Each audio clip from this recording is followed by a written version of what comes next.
श्री राम जय जय राम, श्री राम जय जय राम।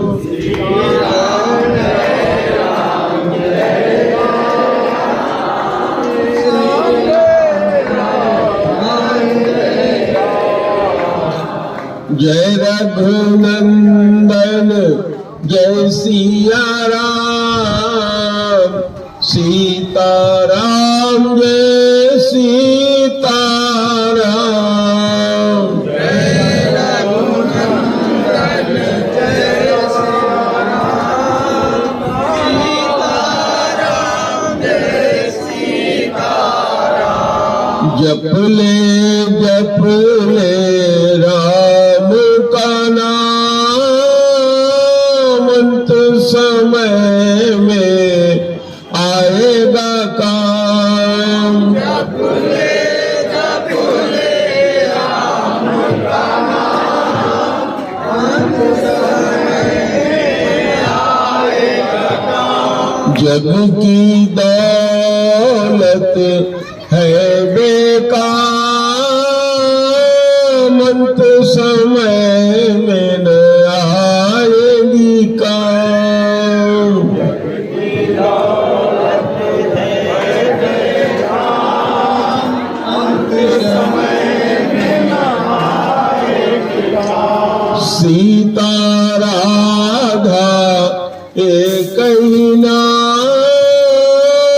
जप ले मनुआ राधे श्याम। राधा एक ही नाम, जप ले मनुआ राधे श्याम। राधे श्याम राधे श्याम, सीताराम जय सीताराम।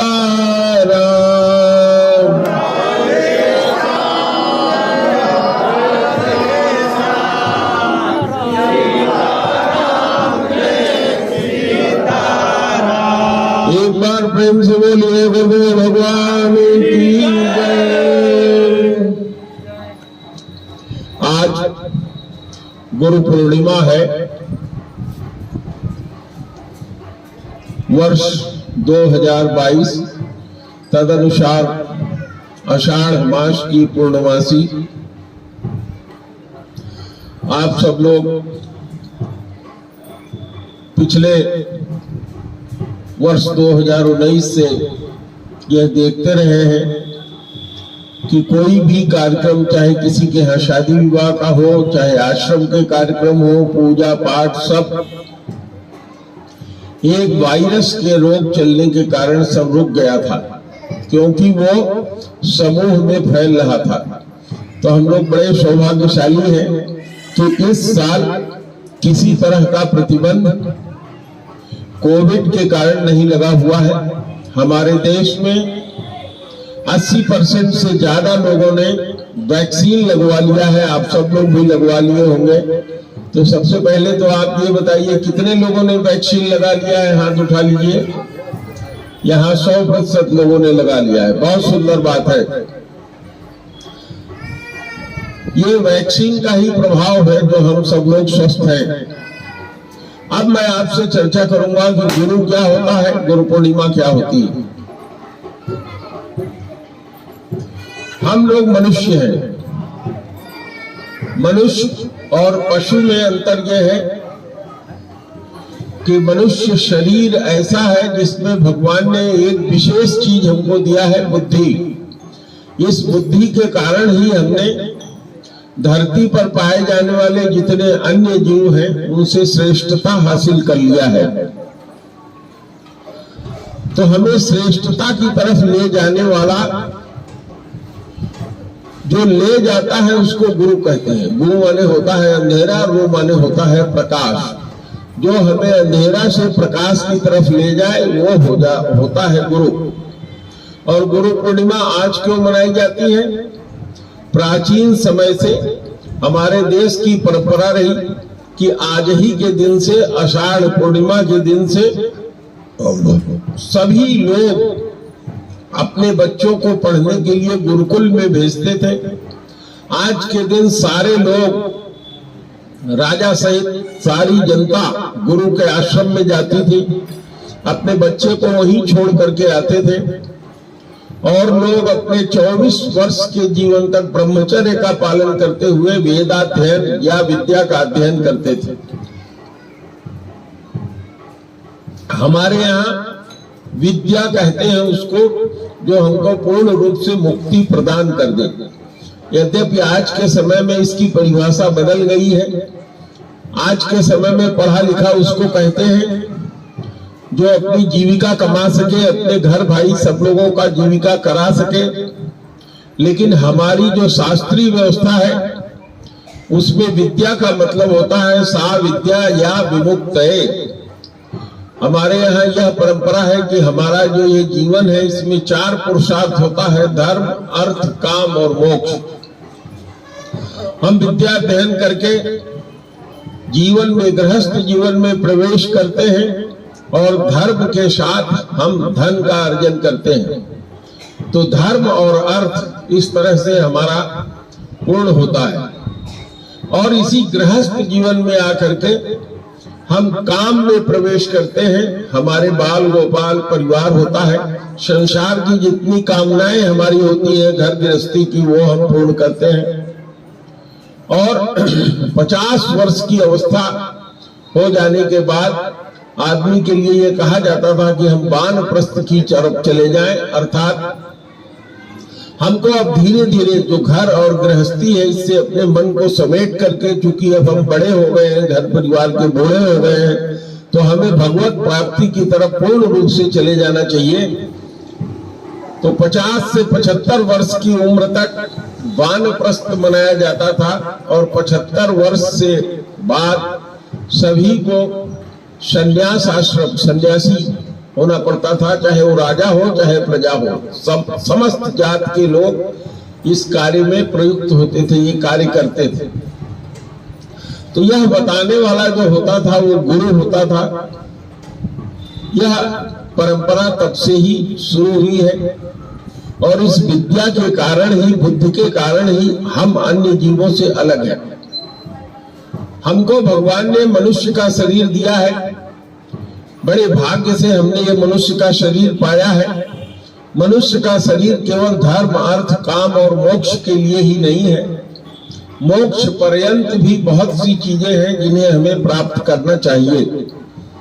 हम मोक्ष पर्यंत की चीजों को जानते नहीं, लेकिन इसी को जानना हमको चाहिए। जीवन में 3 चीजें जानना आवश्यक होता है। पहला तो हमें अपना गुरु करना चाहिए। गुरु आपका कौन होगा वो आपको मिल जाएगा। जितनी आवश्यकता गुरु को शिष्य की होती है, शिष्य को भी उतनी ही आवश्यकता गुरु की होती है। आपका जो गुरु हो वो श्रोत्रिय और ब्रह्मनिष्ठ हो। श्रोत्रिय और ब्रह्मनिष्ठ का मतलब होता है कि हमारे यहाँ के जितने शास्त्रीय वेद और पुराण है उसका ज्ञाता हो, उसके रास्ते पर चला हो और अपने शिष्य को भी जो उसके शरण में आवे उसको भी वहां तक पहुंचाने की प्रैक्टिकल अनुभव रखता हो, क्षमता रखता हो। हमारे ऐसे ही परम गुरु पूज्य गुरुदेव परमहंस स्वामी सत्यदेवानंद जी महाराज ने यहाँ आश्रम की स्थापना किया, यह कहते हुए कि अयोध्या, मथुरा और काशी में तो बहुत बड़े बड़े संत रहते हैं, मैं इसी जनपद के इसी स्थान पर गुरु आश्रम की स्थापना करूंगा ताकि इस क्षेत्र के लोगों को विशेष लाभ मिले। और उसी लाभ का परिणाम यह है कि मैं आप लोगों के समक्ष प्रस्तुत हूं और शिष्य के रूप में आप लोग मेरे सामने बैठे हैं। तो हम लोगों को एक बार गुरुदेव के लिए जोर से उनका अभिवादन करना चाहिए। प्रेम से बोलो परमहंस सत्यदेवानंद जी महाराज की। अब हम लोगों को जो ये मनुष्य शरीर मिला है, इस मनुष्य शरीर में हमने बताया आपसे कि हमको एक विशेष चीज मिली है, ये बुद्धि। इस बुद्धि से हम विचार करते हैं कि यह संसार केवल मनुष्य का बनाया नहीं हो सकता, यह संसार स्त्री और पुरुष के संयोग से केवल उत्पन्न नहीं हो सकता, यह स्त्री और पुरुष मनुष्य के भी हो सकते हैं, कीड़े मकोड़े पेड़ पौधे सब में भगवान ने ऐसी व्यवस्था बनाई है कि उसमें भी स्त्री और पुरुष भगवान ने बना रखा है। तो इसके परे भी कोई ऐसी एक वस्तु है जो सब कुछ को चला रही है, जिसको हम भगवान कहते हैं, अंग्रेजी में जिसको गॉड कहते हैं, जिसको किसी के यहाँ अल्लाह कहते हैं, जिसको हमारे यहाँ भगवान कहते हैं। इसी को हमारे यहाँ 3 नाम से जाना जाता है, ब्रह्म, परमात्मा और भगवान। ये तीनों एक ही शक्ति के नाम है। ब्रह्म उसे कहते हैं जो निर्गुण होता है, निराकार होता है, जिसका न कोई नाम होता है न रूप होता है, उसमें सारी शक्तियां सन्निहित हैं और उसका पूजा करने वाला निर्गुण या ज्ञान मार्गी कहलाता है। यही जब प्रकट होता है विष्णु जी के रूप में तो उसको हम परमात्मा कहते हैं। परमात्मा को मानने वाले योगी लोग होते हैं और यही परमात्मा जब आगे अपनी शक्ति को प्रकट करता है, जब मनुष्य रूप में या किसी जीव के रूप में वो शरीर धारण करके सबके हित के लिए आता है तो उसको भगवान कहते हैं। जो भगवान है वह उसमें नाम होता है, उसका नाम राम है, कृष्ण है, परशुराम है, या जितने रूप में उन्होंने अवतार लिया है अभी तक, बुद्ध है। उस रूप में अवतार लेने पर उनका नाम है, उनका गुण है, उनकी लीला है, उनका धाम है जहां उन्होंने जन्म लिया, उनके परिकर हैं, उनके साथी हैं। ये 6 चीजें जिसमें हो उसको भगवान कहते हैं। और इस परमात्मा को, इस ब्रह्म को, इस भगवान को प्राप्त करने के हमारे व्यवस्था में 3 रास्ते बताए गए हैं। एक मैंने आपसे चर्चा किया, ज्ञान का मार्ग, दूसरा कर्म का मार्ग और तीसरा भक्ति का मार्ग। ज्ञान, भक्ति और कर्म, ये तीनों 3 घाट हैं। नदी एक ही बहती है, उसी को ब्रह्म कहते हैं, उसी को परमेश्वर कहते हैं, उसी को भगवान कहते हैं। ये तीनों रास्ते अलग अलग हैं। तो इस रास्ते पर जो चलने वाले हैं उसी अनुसार उनका नाम हो जाता है। इसको 2 मुख्य भाग में बांट देते हैं, एक सगुण और निर्गुण। निर्गुण में परमात्मा और परमेश्वर और सगुण में भगवान। भगवान की उपासना जो करते हैं वो भक्त कहलाते हैं। भक्ति का मार्ग बहुत ही सुलभ, श्रेयस्कर और आसान है। ज्ञान का मार्ग और कर्म का मार्ग थोड़ा कठिन क्या, बहुत ही कठिन, समझने में कठिन, चलने में कठिन। कहत कठिन समुझत कठिन, साधत कठिन विवेक। अब हो ही गुणाक्षर न्याय, जो पुण्य प्रत्युह अनेक। अगर संयोग से सारी चीज सही भी हो जाए तो उसमें और भी बहुत सी बाधाएं होती हैं। इसलिए कहते हैं कि जो भक्ति का मार्ग है वो स्वतंत्र है, सकल गुण उसमें समाहित होते हैं। भक्ति में एक भगवान होता है और एक भक्त होता है। भक्त अपने भगवान को समर्पित हो जाता है, उसके नाम का, उसके रूप का, उसके गुण का, उसके लीला का, उसके धाम का अनुसरण करके किसी एक से भी वो भवसागर से पार हो जाता है। भगवान के नाम का स्मरण करने मात्र से भी उसको वही सिद्धि, वही फल प्राप्त होता है जो उसके गुण का स्मरण करने से होता है। तो नाम, गुण, लीला, कुछ लोग भगवान की लीला गाते हैं, भगवान की लीला खेलते हैं, करते हैं। राम लीला, कृष्ण लीला करते हैं, उसमें विश्वास रखते हैं, उसी को गाते हैं, कहते हैं, सुनते हैं। तो भगवान का नाम, गुण, लीला और इसके बाद एक विशेष चीज है धाम। तो मैं आपका विशेष ध्यान इस तरफ ले आना चाहूंगा। धाम पर मैं सबसे अंत में बोलूंगा। भगवान के परिकर, जो भगवान के साथ में रहने वाले साथी होते हैं, तो ये सब सारी चीजें हम कैसे अपने अंदर ग्रहण करते हैं? नाम ग्रहण करते हैं हम कान से। भगवान का नाम, कोई भी नाम आप ले लो, जितने भी अक्षर हैं, जितने भी अक्षर हैं, सब भगवान का नाम ही है, इसीलिए वो अक्षर है। अक्षर जिसका क्षय न होता हो, अर्थात वही भगवान का नाम है। सारे अक्षर भगवान के ही नाम है। तो इसको सुनने के लिए हमको कान की आवश्यकता होती है। कदाचित हमारा कान बहरा हो सकता है, कोई बिना कान का बहरा पैदा भी हो सकता है। तो नाम केवल उसी को उपलब्ध है जिसके कान हो, जो सुन सके, उसको गा सके, चल सके। इसी तरह से गुण को गाते हैं कैसे? मुख से, जिह्वा से। तो कोई मूक पैदा हो सकता है, कोई बधिर पैदा हुआ, पहले मैंने आपको बताया। कोई मूक पैदा हो सकता है किसी एक्सीडेंट से, किसी घटना से, उसकी आवाज भी जा सकती है, तो वो भगवान का गुण नहीं गा सकता। नाम, गुण, लीला। कोई व्यक्ति ऐसा भी हो सकता है कि उसका शरीर रुग्ण हो, शरीर शुद्ध न हो, तो भगवान की लीला देखने सुनने में उसकी जो आंख चाहिए, जो शरीर चाहिए करने के लिए, वो करने की स्थिति में ना हो, तो वह भी शरीर से संबंधित है। नाम, गुण, लीला। परिकर, भगवान के परिकर कौन कौन है, उनके बारे में जानना, उनका स्मरण करना, इससे भी वही मुक्ति जो हम चाहते हैं वो मिल जाती है। और सबसे अंतिम स्थान होता है जिसको कहते हैं धाम। धाम वो होता है जहां भगवान ने पैदा होकर के अपनी लीला किया, अपने परिकरों के साथ मिले, अपने गुण को प्रकट किया, वह धाम कहलाता है। जैसे ये फुटहना धाम है, अयोध्या धाम है, काशी धाम है, मथुरा धाम है, क्योंकि वहां भगवान का निवास स्थान था, वहां वो पैदा हुए।